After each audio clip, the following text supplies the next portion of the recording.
Early history of New York, pre-colonial era until the 17th century. In the pre-colonial era, the area of present-day New York City was inhabited by various bands of Algonquian tribes and Native Americans, including the Lenape. An Italian, Giovanni da Berenazzo, discovered New York Harbor in 1694.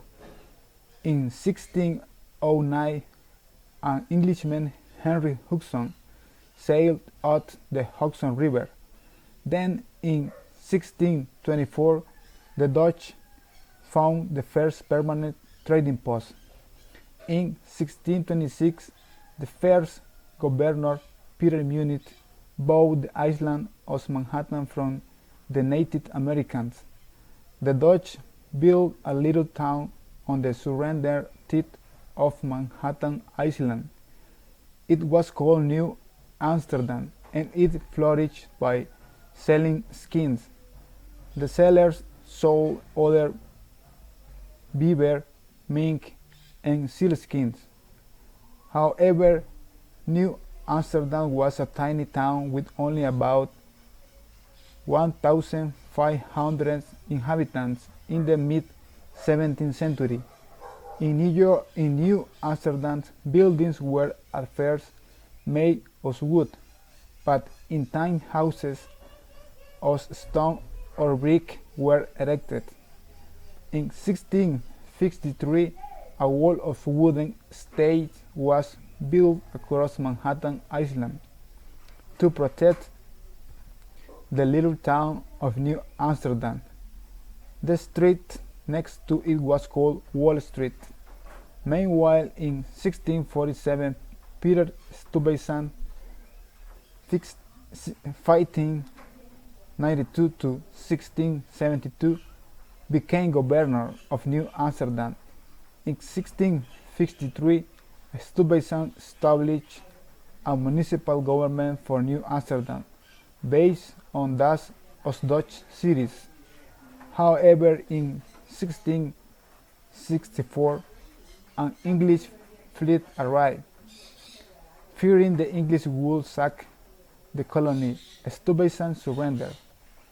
The Dutch briefly recaptured New Amsterdam in 1673, but they lost it to the English again in 1674. This time it was renamed New York in honor of the Duke of York, brother of King Charles II. 18th century New York.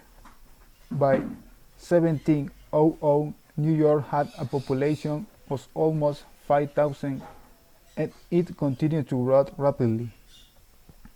By 1776, the population was about 25,000.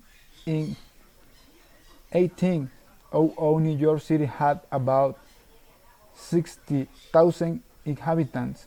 In the 18th century, the main industry in New York was milling.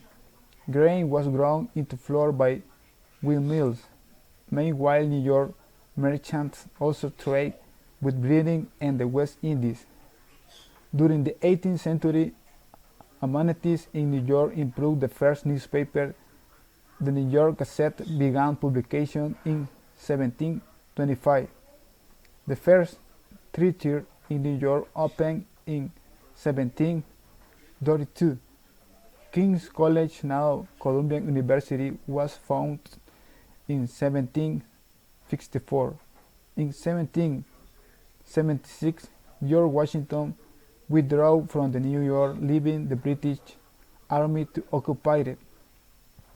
Then, on 21 September 1776, New York was struck by a great fire, which destroyed hundreds of houses.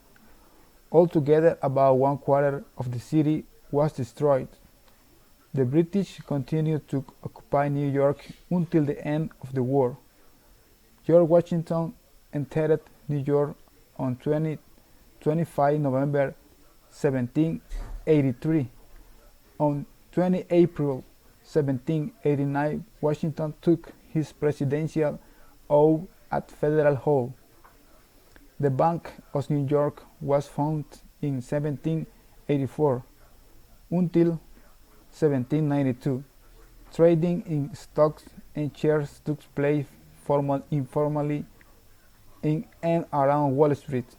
However, in that year a group of merchants signed an agreement to only deal with each other. That was the beginning of the New York Stock Exchange. So that's all for my part. Thanks for watching this video.